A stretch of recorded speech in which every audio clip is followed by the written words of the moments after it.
Welcome. It's indisputable. I'm your host, Rashad. Richey, good to be with you. We have a lot to cover today. Breaking down news of the day, my contributor, none other than Wosny Lambre, TYT contributor extraordinaire. Always good to have Big Wos on the show.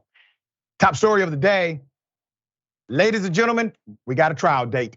Donald J. Trump will be going to federal trial, according to a federal judge. Let's get into the weeds here. A federal judge in Florida has scheduled a trial date for next May for former President Donald Trump in a case charging him with illegally retaining hundreds of classified documents. Now remember, the allegation against Donald Trump for this particular case is about his mishandling of classified information.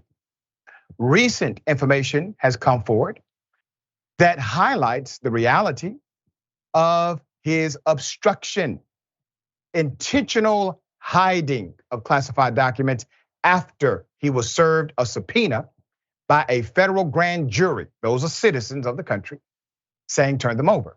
There's more. The May 20th, 2024 trial date set Friday by U.S. District Judge Eileen Cannon is a compromise between a request from prosecutors to set the trial date for this December, trying to give us an early Christmas present, and a bid by defense lawyers to put it off indefinitely until sometime after the 2024 presidential election. Okay, so let me say this. People are saying, well, wait a minute, this seems really political. Why would they go after a guy during a political campaign? They need to wait until the political campaign is over. Let me submit something to you. Are they, I'm talking about the federal government, trying to stop him from becoming president? Hell yeah, absolutely. Are they calculating the date of the presidential election? Yes, they'll never admit it, but they are. Why? Because if you actually believe that Donald Trump is a criminal and corrupt and mishandled classified information and more, why would you not, as a prosecutor, want to stop that individual from becoming more powerful than he is now? It's done all the time. Look at major CEOs who had their prosecutions fast-tracked because of their position of public trust and the necessity to have them isolated or neutralized to stop the corrupt activity. So it's not an abnormal dynamic when you're dealing with corruption and a person seeking to obtain a position or more power of public trust. There's more. If the date holds, it would follow close on the heels of a separate New York trial for Trump on dozens of state charges of falsifying business records in connection with an alleged hush money payment to an adult actor. It also means the trial would not start until deep into the presidential nominating calendar and probably well after the Republican nominee is clear. Though before that person is officially nominated at the Republican National Convention. Now, what in the hell does that mean? That means you are likely headed into a scenario where Donald Trump technically can have enough delegates to secure the Republican primary victory. However, if he's on trial or even convicted in the period of time in between, the Republican National Committee, because they are a private company with a board of directors, they have the authority, maybe not the will currently or the political might currently, but they do have the authority to basically say no to the nominee and do what's called a brokered convention and allow another individual on the Republican primary ticket to become the champion of their party. There's more. In pushing back the trial from the December 11th start date that the DOJ wanted, Cannon wrote, quote, "The government's proposed schedule is atypically accelerated and inconsistent with ensuring a fair trial." She agreed with defense lawyers that the amount of evidence that would need to be sifted through before the trial, including classified information, was voluminous and likely to increase the normal course as trial approaches. The court finds that the interest of justice served by this continuance outweigh the best interests of the public and defendants in a speedy trial. Cannon wrote. You got two happening virtually at the same time, according to this particular trajectory of events. You have the Manhattan case, and then you will have the federal case. Fulton County, Georgia, they are about to indict Donald Trump. You can take that to the bank. Barricades were erected yesterday in Fulton County. I expect the indictment of Donald Trump to happen within roughly 10, 15 days maximum from Fulton County. And I still expect there to be an indictment, criminal indictment, by the state of New York very soon. And you have obviously the second DOJ indictment dealing with Trump and his, election interference pattern, which correlates back to the Fulton County investigation as well. Wow. Woz, you see the tea leaves, dear brother, what are your thoughts? Donald Trump has a lot of problems right now, Dr. Richey. It almost makes you wonder why he's not pleading out this DOJ case. Like, it's obvious they sort of have him dead to rights on, sort of hoarding those classified documents. Like, they just got you when the prosecutor says that the information that they're sifting through to get you on the hook is voluminous. You got problems, brother. Yeah. Like, I think he should have been tried to plead this out. I think they would have been more than happy with the conviction that ultimately ended up in a slap on the wrist. But Donald Trump is being defiant in this, and he's gonna fight. And I think Georgia is where he has the most issues, because they got this man on the phone literally telling people to do stuff that interferes with the election. Like, he has got major issues. And the sad truth in all of this, Dr. Richey, is like, you would think that all of these problems would make it so that people would be like, you know what? Maybe we shouldn't vote to nominate this guy for the third time to be the candidate in the Republican Party. But this is our democracy, right? This is democracy at work. This is the people getting what they want, particularly on the right side of things. Yeah, it's going to be interesting to see how the Fulton County one shapes out, because I agree with you. I think you have a more direct link to criminality with that case because Trump is on the phone. Trump is obviously clearly violating the state statute, as I've read the state statute. And he has corroborating witnesses against him, being Republicans who are elected, who have already testified before a special purpose grand jury. So once again, I think that indictment is coming in the next few days.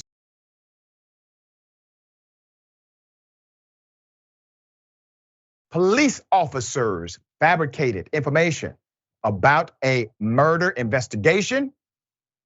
That's the allegation. Put it up full mass. Let me give you the background. In a place called Savannah, Georgia, Savannah police lead detective has been fired for falsifying information against Marquise Parrish in a murder case. Marquise Parrish was accused of taking part in a shooting death of a 23-year-old man named Charles Vincent. 3 other people also were charged in connection to Mr. Vincent's death. But Parrish's lawyer say that the information used to get a search warrant in the investigation was completely false. Now, I'm going to take you on a journey here. And this is why attorneys should pay attention. And when you have a sharp attorney who actually provides advocacy for you side of the judicial system, they catch things like this, okay? Let's put them up full mass. Savannah Police Department says one of their very own detectives, Ashley Wood, has now been terminated for violating policies that include truthfulness and honesty. The Savannah Police Department confirmed Officer Wood no longer works for the department. Here's what the local news said. The detective falsified information, including security footage, and text messages and multiple search warrant applications tied to a 2021 murder case. Did you hear what I just said? Falsified security footage, falsified text messages. Now, who did this officer falsify the information to? To a judge. To an officer in the judicial system sitting as a judge. There's more. The Internal Affairs investigation, launched on March 31st, stemmed from the killing of Charles Vincent and centered on whether the man charged with killing Vincent, once again, Mr. Marquise Parrish, is seen in security footage purchasing cleaning supplies in a Walmart store following Vincent's disappearance. And applying for a search warrant in the case, Wood claimed Parrish is seen on the security video, but both Parrish's defense lawyer and the assistant district attorney working the case asserted in court filings, Parrish is not present in the footage at all. Not there. Doesn't exist. Now, I promise, if the person even resembled Mr. Parrish, that DA is not going to say, that's absolutely not Mr. Parrish. They're going to make an argument in the affirmative. They're going to argue the gray rather than argue the facts. There's more. Statement from the police, Savannah. Savannah Police Department Captain Alex Tobar wrote, and I quote, Corporal Ashley Wood's actions were repeated several times throughout this investigation in terms of not reporting accurate information. Woods claims that the offense were inadvertent. However, it appears they were intentional and committed for gain, with the result being an arrest and a case closure. So let me explain how it works with police departments. When the police make an arrest, their books will indicate the case has been solved, even though the judicial system requires that the individual is allowed to face the accusers, to face trial, etc. You have the right of due process. But as it relates to police data, when they make an arrest, when they conclude this is the person who did it, they close the case. So it goes to your benefit as an officer to simply make an arrest that is conclusive based on the evidence you present. You get to move on. It doesn't matter what the DA does for the case. If the DA loses the case, the police department will say, well, that's the DA's fault. We made an arrest and we believe we caught the right person. So you see how this personal benefit dynamic works to the advantage of the corporal who decided to falsify information according to the department. There's more. Wood has now appealed her termination by writing, quote, I disagree with the decision of termination. Her appeal was denied. The decision to release Marquise after Parrish was released on bond following his initial arrest, he gave an interview with prosecutors. Prosecutors believe he was truthful in that interview, and as a result, does not believe they can prove the charges against him beyond a reasonable doubt. The filing went on to state Parrish's interview actually aided prosecutors' determination of the facts of the case. Marquise spent 2 years in jail and is still working on clearing his name. Let's put his picture up. After spending 2 years in jail, waiting for a trial in a 2021 Savannah murder case that the man was framed for, the state of Georgia has finally dropped all charges against Mr. Marquise Parrish. Parrish maintained his innocence from the start, never wavered. Parrish said he's not done fighting to clear his name. The 29-year-old says he has nothing to hide and that he plans to take legal action against everyone who put him behind bars for those 2 years. There you have it. You may be wondering, why was he still in jail? Well, two things happen routinely with black males who are charged. Either A, if you're charged with a crime like this, you get no bond anyway. Or B, you get a bond so extreme that it works like a no bond. And the judge will simply say, well, he has a bond. He stayed in jail for 2 years. The man was framed for a murder he never committed by a police officer, by a corporal, by somebody who was on the fast track to management. Do you think this corporal only did it to that black male? Is there an exhaustive investigation into the history or patterns that may exist by way of this one police officer? And do you think this cop was able to do all this by herself? Of course not.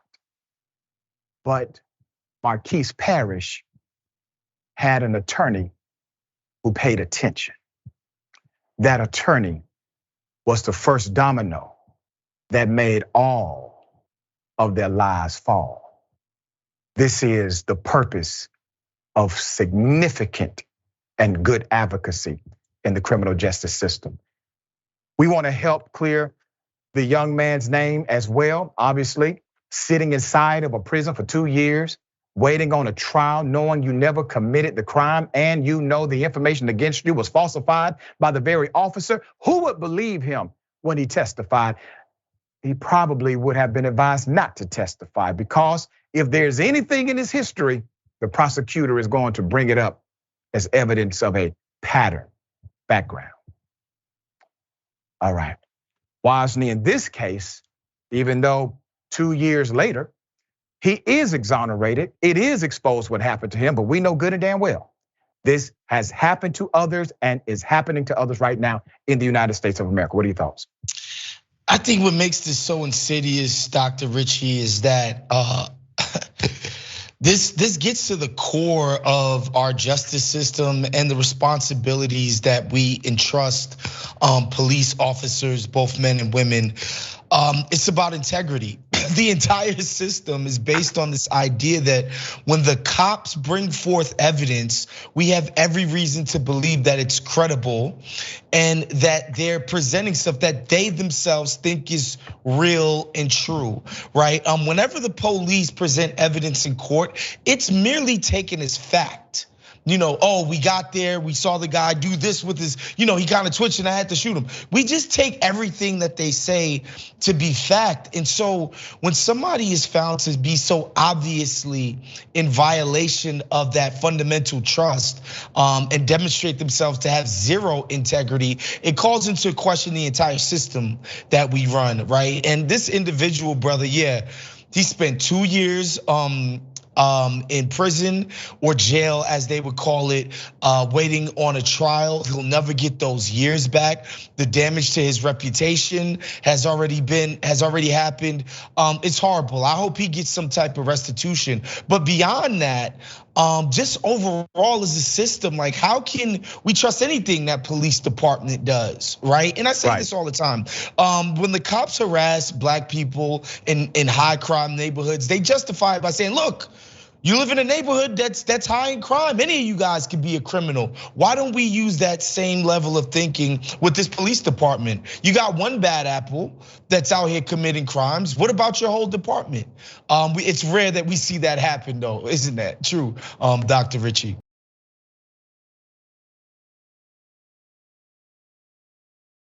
I wish a Karen would. You want to call the police on them for having a barbecue on a Sunday. I feel free! Back off! I'm gonna tell them there's an African-American man threatening my life. What is wrong with you? That is not okay.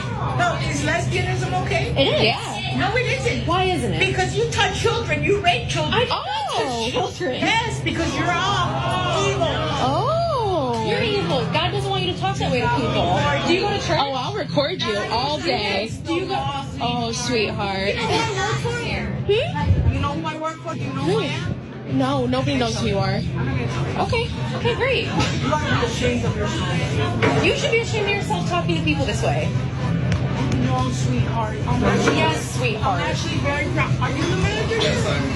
Oh, okay. I'm gonna need your name. My business card is right there, but where is it? No, let me have it. No, that's not you. I'm not intimidated. All right, let's put up lime green Karen, full mask. Now, madam, you went through all that trouble to ensure that you had lime green shoes to match your lime green dress. You coordinated this outfit specifically.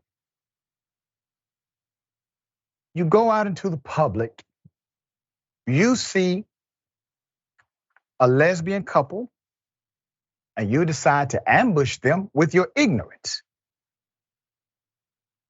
You do have the right, madam, to your freedom of speech, and I do as well. That's the reason why we can highlight Karens on the program.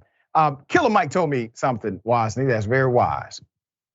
He said, freedom of speech, Doc, lets us know who our enemies are, the people that are adverse to us. It's a beautiful thing, he said. I agree with my dear brother.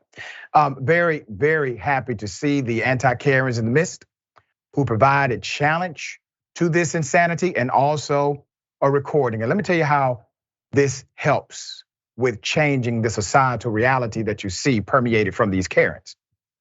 It is exposure. You see, being a Karen is typically not statutorily illegal, but it is a menace, a nuisance to us, to those who are not Karens. And if you look at the Karenicity we have been able to expose on this program, you will see that it comes in, all variations. But the fact that somebody can record it means this: it may curb the tendency of a Karen to act out because somebody may be recorded.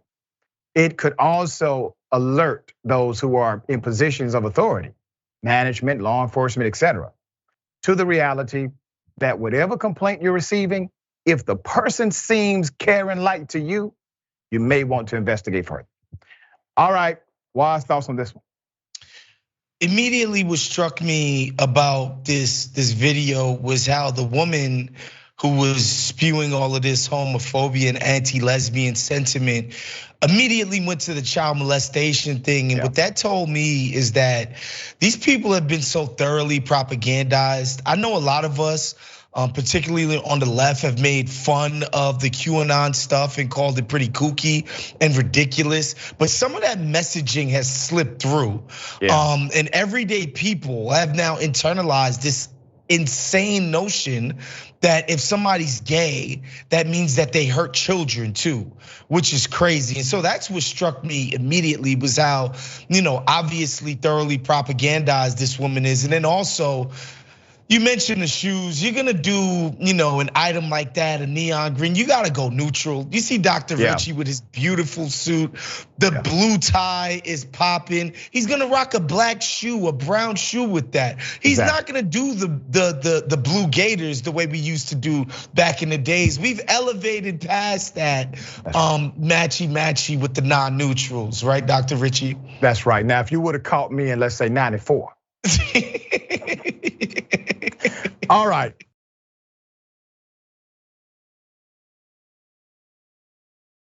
What if I said an elected sheriff shoots at black men in his own neighborhood who were selling pine straw? Pine straw. Pulled out his gun, shot at him. You would say, no way in the hell. Put it up, full mask. I got a story to tell you. A Georgia sheriff shoots at a vehicle of men selling door-to-door pine straw. The off-duty sheriff was at his home, decided to shoot at the tires of a vehicle of two men who were driving, selling pine straw in his community. Okay, there's more. Sheriff Howard Seals of a place called Putnam County, Georgia, was approached at his home by two men selling pine straw door-to-door in early June. After discovering they did not have a license to solicit, he told them to stay there until the deputies came to write them a ticket. When the men tried to get into their truck and say, listen, we're leaving, the sheriff pulls out his gun, fires at the men, hitting the truck tire, and made them stop and get out of the vehicle. That's just the start, okay? Once again, what is the scenario? You have two black men in a rural country town in Georgia. They are selling pine straw. They are selling pine straw. The sheriff is probably doing work outside of his home. They see him. They say, hey, we got this pine straw here. Make a good deal for it. Sheriff says, you got a license to sell? No, sir. Probably don't need one. I'm the sheriff in this town, and you stay right there until my deputies come. The hell? But first of all, I don't know who you are. You don't have on a sheriff's outfit. You haven't pulled me over. This sounds silly as hell. So they leave. And the sheriff pulls out his weapon and shoots at him. I'm going to give you some background and highlight some of the nuances that should have been highlighted when this first happened. The sheriff told the local news, it did make the news locally, quote, I knew exactly what I was doing. That's what the man said. The man said, I knew exactly what I was doing, and I'd do it again. It was appropriate in that scenario with what I was doing. I would not have done that if it was an occupied street with people around or something like that. Sheriff, it was an occupied street. The two human beings you shot at, the individuals you shot toward, were occupying the street. You shot at individuals for something that's not even a crime. I checked. It is a city citation. It's not even a misdemeanor. It's not even a criminal offense. There's more. When notified of the incident, the district attorney, the DA, who has the power to call on the Georgia Bureau of Investigation to investigate police officers independently, took a look at the case and said to local sources, quote, what this amounts to in short is two criminals have made a really poor choice by showing up at the sheriff's doorstep. And what resulted was two criminals were removed from the streets and hopefully prevented from perpetrating further crime.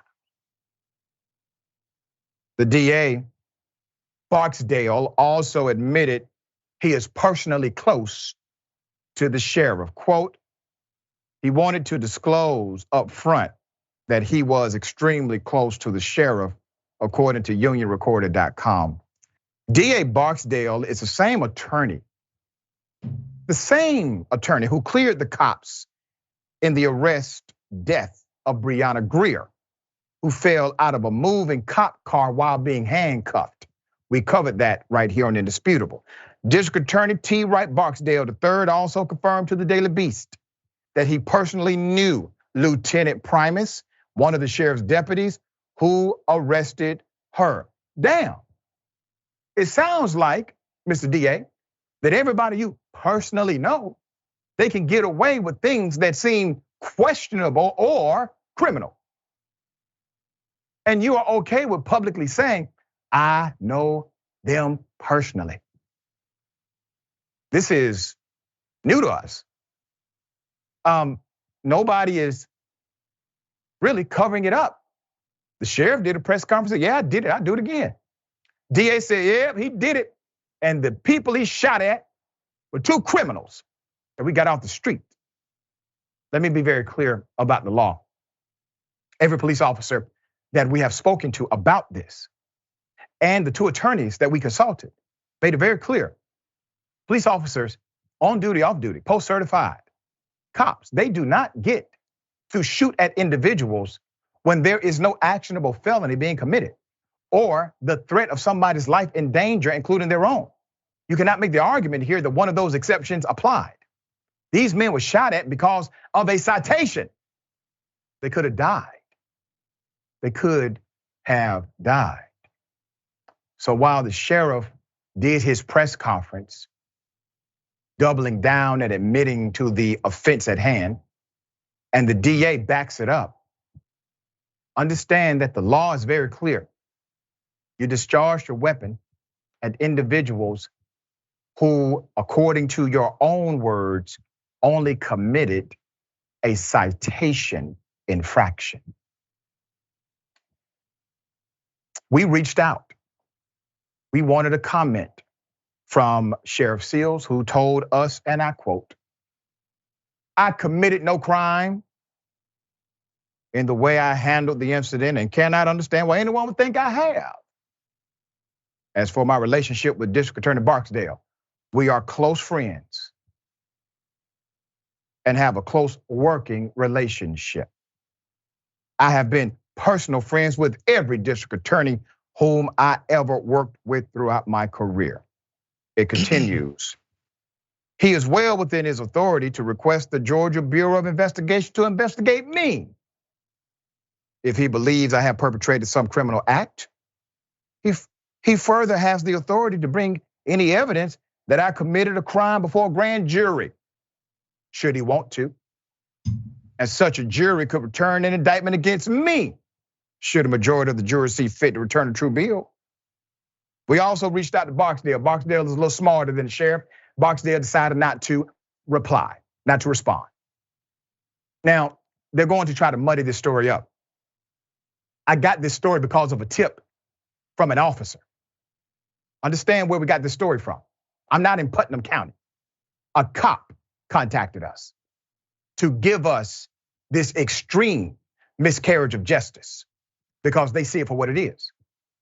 They are going to try to muddy this story up and say, well, one guy actually did have a warrant for his arrest. It was some type of technical probation violation, I believe. And the other guy had some criminal issues in his past, but no active warrant. So they're going to make the argument, well, we were able to get some dangerous people off the street. Really? You see, in a court of law, evidence is weighed based on priority and fairness. So the one simple question in a court of law that would apply here, Mr. DA, Sheriff, were you aware that there was a warrant out for the arrest of one of the individuals you shot at on that day? The answer will be no.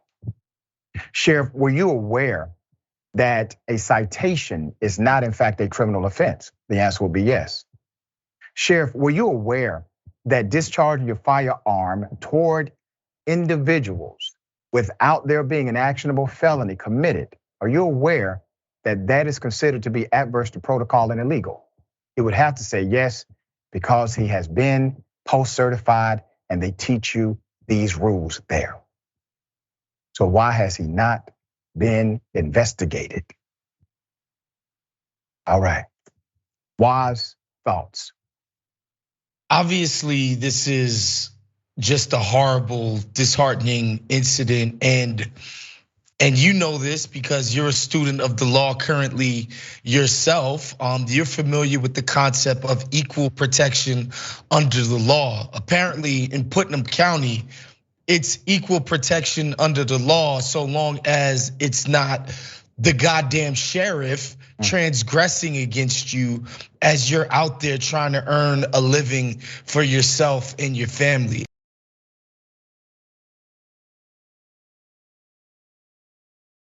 We now have some body cam footage that shows moments after a black mother was fatally shot by her own neighbor. Let's put up the pictures full mass to remind you of the background of this. Last month, AJ Owens, a black 35-year-old single mother of 4, was shot dead in front of her 9-year-old son by her 58-year-old white neighbor, Susan Lawrence, in Ocala, Florida. In what local authorities say was the violent combination of a multi-year feud amid allegations Lawrence was motivated by racial animus. Owens' death has reignited the controversy surrounding Florida's stand your ground law after Owens was allegedly standing on the killer's porch and shot through the woman's front door after knocking. She has pled not guilty to manslaughter with a firearm and assault, and is still being held at the Marion County Jail on more than $150,000 bond. Prior to the incidents leading up to the shooting, per ABC News, here it is. Body camera video revealing new details about the feud between two Florida neighbors that turned deadly. She calls constantly. Susan Lawrence making multiple calls to authorities about Ajika A.J. Owens and her children for more than a year before she was charged with shooting and killing her. What you call for? I called because the lady across the street on the phone hit me with the sign. In February of last year, Susan Lawrence alleging Owens picked up a no trespassing sign and threw it at her as she walked her dog on Lawrence's property. Sheriff deputies asking Owens for her side. I picked the sign up and I threw the sign. I literally picked the sign up, and as I walked up, I threw the sign. I said, and I can go and buy a sign too. It still doesn't mean anything. In April, Lawrence accusing Owens and her children of stealing her mail, calling her names and trespassing. How are you? Aggravated. Okay, so what's going on? Okay, I've got young ladies who just keep coming by and think it's hysterical while I'm working to bring their animals and scream while I'm on the phone. This woman was a menace to everyone in that community, okay? Based on the narrative that we now have. And remember what happened during the day that she killed her own neighbor. According to undisputed facts, undisputed testimony, contextualized in the police report, this killer literally threw objects at children. The children doing what they were told to do, which is don't argue with adults. You come to me.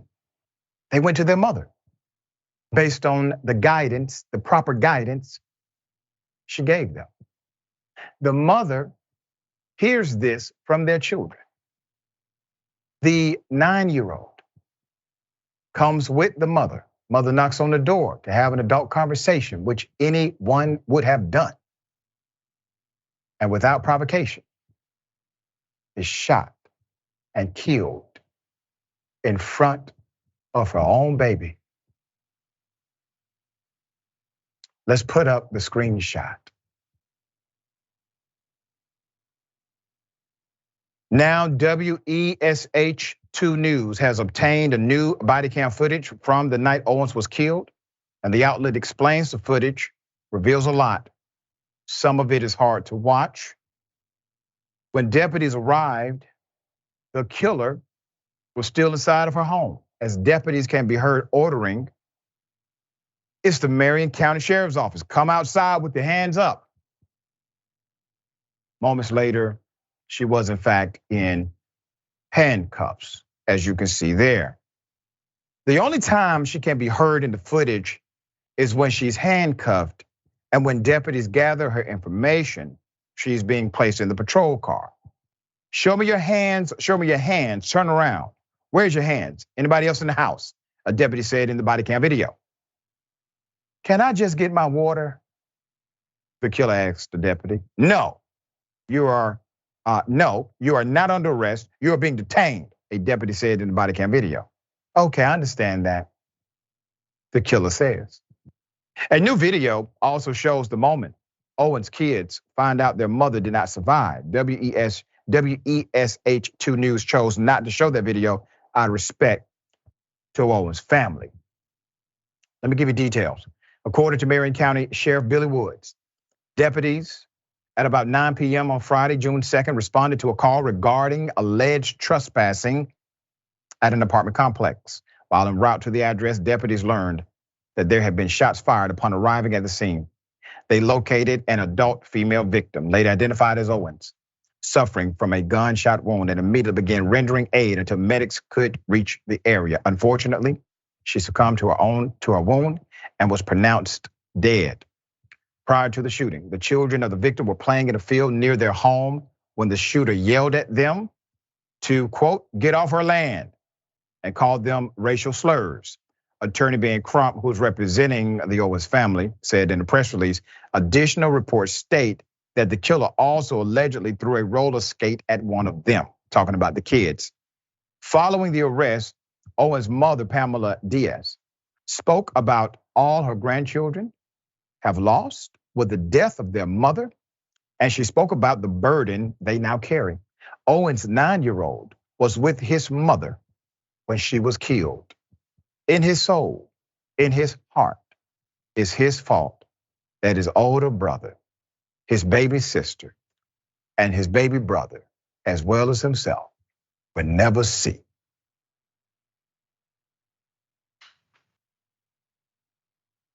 their mother again. Because he went home and told his mother what this woman did to him. Who wants that burden? As an adult, who wants that burden? Nobody. This 9-year-old. 9 is obviously a very young age, but cognitive enough to understand how heavy, how severe, how final death is. To the grandmother, you become now the personification of two people, of your daughter and of the grandmother that they've always known. To the 9-year-old, this is not your fault. This is a cause and effect relationship of the kind of nation that we're in, the kind of indoctrination that leads to racist, evil people like the woman who killed your mother. And I will offer this as well. My faith background teaches me that it does not end with this physical body, that there's so much more to life than the now. All right, Wosny, thoughts?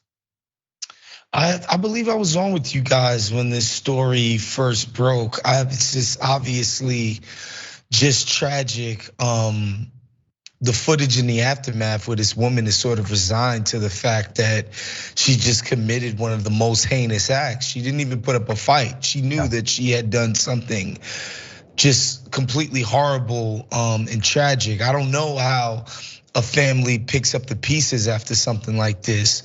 Obviously, our thoughts are with the loved ones. But yeah, man, I don't know how we move past this kind of thing in a country where we're producing people with this level of hate for their neighbors.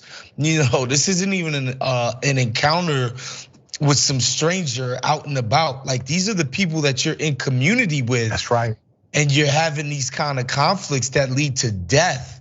Man, I have to believe that we can do much better than this as a people in how we treat each other and how we encounter each other. You know, it should never come to this with the people that you live with, that you live amongst. Yeah. We gotta be better than this. That's right.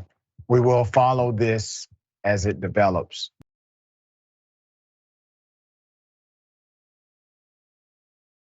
Off-duty police officer decides to beat a black male because he thinks the black male is dating his daughter, but he's not. Finally, he gets sentenced. Let's put it up full mass. I'm taking you to Alabama. Off-duty Alabama cop allegedly bloodies a black man's nose and mouth, then threatens him with a gun for reportedly just talking to his daughter. He also has a startling history of physical abuse. This is Lieutenant Max Ryan Dotson. An Alabama officer now will spend the next 2 years behind bars after a judge convicted him of assault, among other charges, for hitting and threatening a black male while he was off duty. Max Ryan Dotson was a lieutenant for the Sheffield County Police Department, was charged in March and later found guilty of third-degree assault, reckless endangerment, and menacing during his bench trial. Now, here's why that part is important. His defense attorney elected to bypass a jury and to seek a verdict from a judge. It's called a bench trial. The judge convicted him. Now, I still think the sentence is light given the horrific nature of the crime and also the extreme amount of public trust placed into this lieutenant. Let me give you more background. Lauderdale County, all right, Lauderdale County Lauderdale County District Court, Judge Carol C. Metley, sentenced Officer Dotson on Friday to 12 months for the 3rd-degree charge of assault and 12 months for the reckless endangerment charge and 6 months for menacing.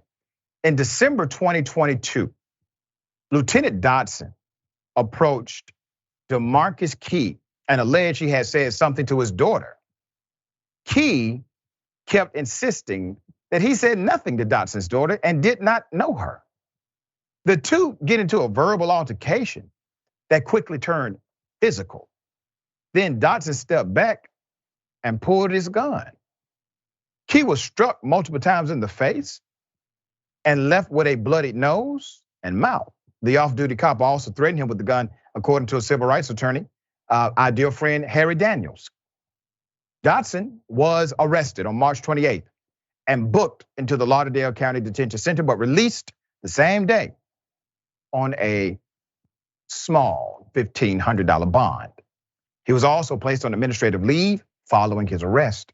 The cop reportedly will serve his sentence at the same jail. Let me give you the past history of violence and why this person should have never been a cop, period. The Alabama cop is one of the 10 officers currently being sued by Marvin Long, an unarmed black man who was bit by police dogs after being followed back to his front door by police. Body cam footage shows the officers involved, including Lieutenant Dotson, sicking the dog on Mr. Long. Here's the footage.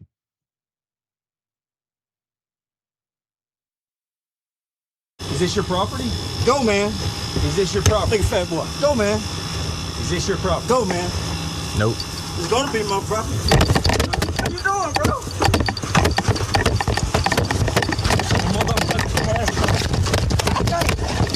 You must be. What's going on, man? What's up? Help! Help! Help! Help! Watch it! Help! Help! You wanna get big? You know what I'm doing? Let it go! I'm not doing nothing. I'm not doing anything. Ow! Buy him! Come on, stop, man. Buy him! Stop. Done. Stop. I ain't got no courage. I We're resisting! Get him! Fight him! We're resisting! Bro, I give up. Come on, man. I got no courage. Yes, I live here. This is my home, man. Come on, bro. Lay down. Come on, bro. Come on, man. Bite him. Bite him. Get him. Stop resisting. We covered this story when it first happened. Harry Daniels, the attorney, provided the video footage to Indisputable. Now we have another story of one of the officers involved, the lieutenant, going around the community beating up black men. And now that cop has been sentenced to 2 years in prison. Civil rights attorney Harry Daniels released the following statement in part. Yes, we're pleased that Lieutenant Dotson has been convicted, but he isn't the bad apple. This is a bad tree. Between the Sheffield Police Department and Colbert County Sheriff's Office, this is a bad orchard. And it's time we did something about it. Sheffield County Police Chief Ricky Terry filed paperwork to terminate Dotson from the department as well. Ladies and gentlemen, this is what we fight. This is what we fight, and this is our why. Wosny, thoughts? Man, it's just so obvious. These cats think they're above the law. You accost a guy for even, let's just say this young man was dating the guy's daughter. That doesn't give you a right to run up on him and just do bodily harm to the guy. Like, it doesn't make any sense. And just the idea that you think it's your duty or your right to treat people this way, it just says everything about the PD and what they think their role is in our society. They're freaking bullies, a lot of them. Anyway, a lot of them did sign up so that they could behave this way. It's not about some protect and serve. It's about puffing out your chest and thinking you're the big man on campus. And yeah, this brother, he's clearly demonstrated that he shouldn't have a badge. He needs to go out and find another way to pay his bills. Policing should not be one of them because, again, we entrust these people with so much power and discretion, and the idea that we could trust this guy to use his instinct and proper judgment and have the proper character to do this important job that's impossible. It's laughable to consider that. And yeah, he definitely needs to be out of here. Yeah, well said. All right, we got more on the other side. It's indisputable. Stick and stay.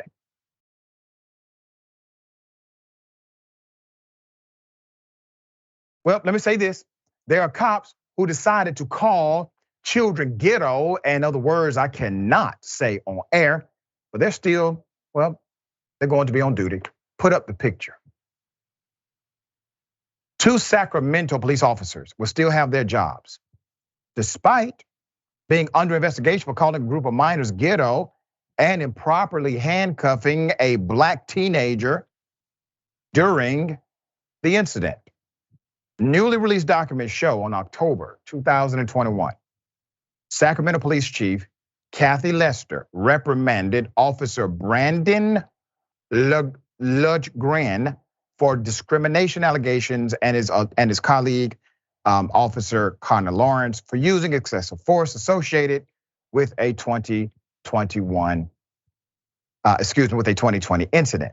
Police records state on Saturday, October 10, 2020, the 2 were dispatched to Delta Shores shopping complex to answer a call regarding juveniles loitering, fighting, and bothering other customers. However, once the officers arrived on the scene, they repeatedly turned on and off their body cameras, selectively recording their inappropriate actions and comments toward the young people.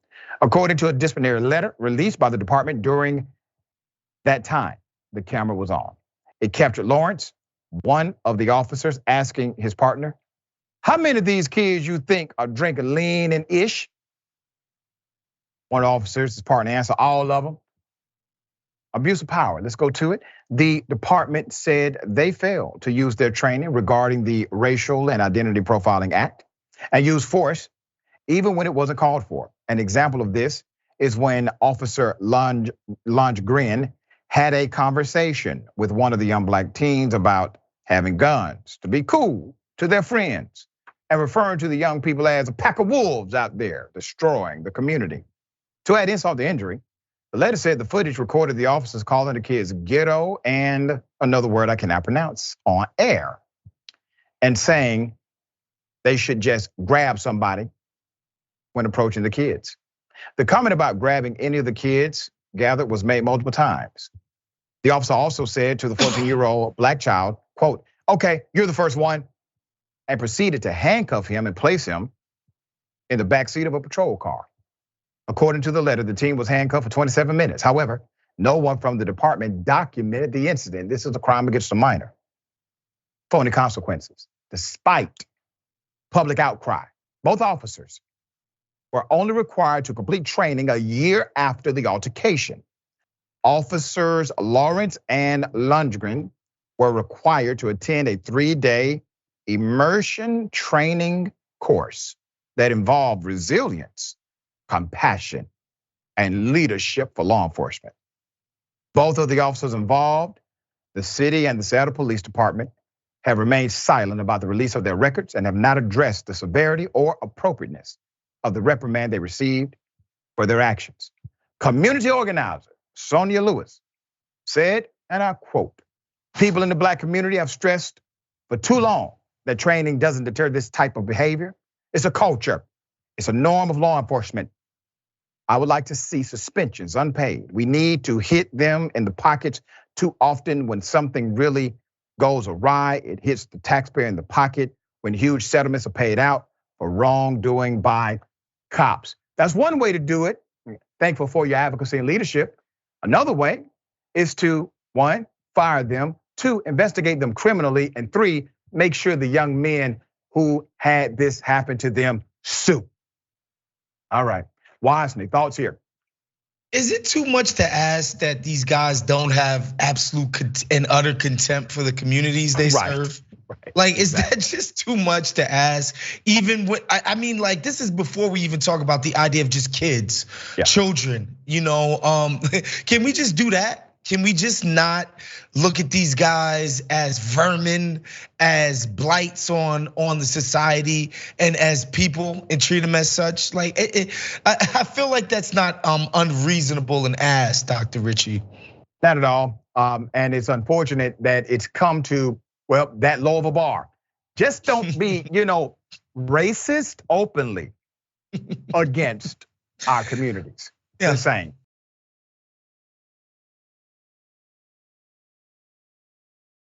He done did it. Governor Ron DeSantis has said something so damn racist that Tim Scott had to speak up for black people. Ladies and gentlemen, we are in the twilight zone. Let's go to it. First video. As a country founded upon freedom, the greatest deprivation of freedom was slavery. There's no silver lining in freedom, in slavery. The truth is that anything you can learn, that any benefits that people suggest you had during slavery, you would have had as a free person. What slavery was really about separating families, about mutilating humans, and even raping their wives. It was just devastating. So I would hope that every person in our country, and certainly running for president, would appreciate that. And listen, people have bad days. Sometimes they regret what they say, and we should ask them again to clarify their positions. Senator Tim Scott says people have bad days. We should ask them to clarify. Ron DeSantis clarified. It was a clarification he provided when he decided to support the actions of his own appointed school board in Florida that decided to adopt a curriculum that mandated teachers to teach that slavery provided benefit to black people. So here's Tim Scott, all right? In the ultimate Macedon gone too far now move by trying to explain, well, it's not right, and maybe he needs to clarify what he meant. Sir, I can remind you what the man said. Here it is. The new standards say Florida students should be taught about the harsh conditions slaves endured, but also about how slaves developed skills, which in some instances could be applied for their personal benefit. They're probably going to show some of the folks that eventually parlayed being a blacksmith into doing things later in life. That was an explanation that he provided, Senator. Now, I know you're trying to run this campaign of, I don't see color. America's not a racist nation, all contrary to truth. And as I said before, you cannot change what you fail to acknowledge. That's why you would be a feckless leader. And let's not act as if you did not co-sign on this foolishness leading up to this point. It has been your apologist attitude toward the Republican Party and their racism that has allowed this to permeate without challenge, dear brother. At least individuals like myself, you may not agree with me, but I challenge and have always challenged the narrative that somehow those who have been historically marginalized are deserving of treatment like this. So finally you say something, you barely do that. But you were very bold. You were very intentional about saying this. Here it is. Hear me clearly. America is not a racist country. It's backwards to fight discrimination with different types of discrimination. And it's wrong to try to use our painful past to dishonestly shut down debates in the present. Senator Scott, you literally have admitted that the law now in Florida as it relates to our children, our most precious and valuable resource, is racist. You did not boldly call out the racist who did it. You decided to ask him to provide clarity and told us everybody has a bad day. Wosny, thoughts? You know, I saw a clip the other day of Dr. Cornel West on Fox News. He was on with Sean Hannity, and Hannity said, well, you know, even you, Dr. West, would agree that the Democrats are terrible. So why are blacks and other minorities so beholden to the Democratic Party? And what I would say to Hannity and those types of people who try to chastise black people for always voting Democrat, just show them a clip of Tim Scott trying to explain Ron DeSantis' ridiculous comments. That's it. That's why people don't rock with y'all. That's it. It's that simple. Yep. And if you want to go deeper, black people increase economically. Black people increase by way of education. Black people increase by way of household median income when Democrats occupy that White House. Now, not to the tune that we should, in my opinion, but it goes in the reverse when a Republican is at the helm. That's a policy dynamic that adversely impacts black folk. Woz, always a pleasure, dear brother, having you on the show. Tell people they can follow you, check out your great work. Big Woz on Instagram, on social media, I guess on Threads too. People are threading, I guess. And also check out the Ringer NBA show. We're kind of off for the off season, but check me out on Woke Bros, everywhere you get your podcast with me and Nando Vila every single Friday. Thank you, dear brother. I appreciate all you do, man. Always. All right, the bullpen is next. Stick and stay.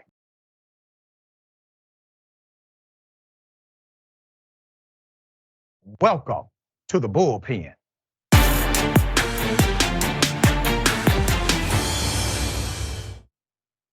In the bullpen today, we have Miss Leslie Corbley, writer and commentator, Young Voices. Leslie, good to have you on the show. How are you? I'm well, thanks for having me. Thank you for being here. We are going to chop it up about the reality of social media, regulation or deregulation. What will it be? I don't want to assume what you know, believe about that topic. So if you would give us your sentiment, and I would then opine. Sure. So generally speaking, I like to see the internet free and free speech to dominate on the internet. That's foundational to sort of a liberty and general libertarian view that I hold. And of course, that would include wanting the government out of social media decision making regarding what content they do or do not platform. So my biggest concern would be if the government were jawboning or in any way coercing social media companies regarding the decisions that they make. I'm with you on the government part. I don't want the government, Republican or Democrat, regime, to be able to say to a private company, hey, you can't do that, you can't say that. Now there are some reasonable circumstances like, putting a hit out on somebody or threatening to kill someone, right? Those are against the law. But outside of the context of government, let's say coercion, you would also want a social media company to not be able to regulate their own content? Or are you okay with a social media company regulating content on their platform that they deem to be inappropriate? Oh, certainly I have no issue with social media companies broadly determining what content they will or will not platform. I do think as far as like a social issue goes, I think consumers should be very aware of what the rules governing a social media company's content platforming scheme is. And by that, I mean, I think it is wise for consumers to want to have a voice in that, right? Oh, if you're working with a company, say, that has a more censorious attitude as it relates to what they will or will not platform, you may want to be aware of that. So when you're determining which platforms you want to operate accounts on, you have kind of a heads up on that. And I think that also keeps a good milieu within the whole environment as far as ensuring that companies are gearing their policies towards their consumers, right? So I think that there's a strong consumer interest there. But as far as it relates to legal regulations, no, I would not want the government having any. I really don't want the government to have any say at all as in relation to what is on social media. I'm glad you said that, because I think it's the height of hypocrisy when former President Donald Trump attempted to file a class action lawsuit against social media, claiming that these private companies violated his freedom of speech by deplatforming his rhetoric, right? And he is literally in his lawsuit asking the government to allow him to have a stronger voice than the private company that also has First Amendment protections. Did you agree with Trump's lawsuit when he filed it on any premise at all? No, I can't say that I do. I'm not really a huge fan of that tactic as it relates to dealing with this issue. But you saw that it was hypocritical. Like when you read the actual case, it was a very hypocritical case at face value because you're literally telling the government to now get involved when you said the reason this is happening is because the government is involved and should not be. Sure, it seeks to address a problem in a very inappropriate way, in my opinion, right? So there's a problem, there's a real problem here, and instead of taking a legitimate route to address that problem, Trump goes a different way, unsurprisingly. But no, I again, broadly speaking, not in favor of the government being the actor that needs to solve this problem. I do think there's a broader problem as it relates to private and public spheres merging with that's just general though with technology, and I think that undergirds a lot of these issues, and we haven't really as a society teased out what that's going to look like, and that's again where my strong interest is. Let's solve this in a private manner. Like I think that again, private and public spheres are merging, and I don't want the government to end up having a coercive effect on the private sphere that's not appropriate.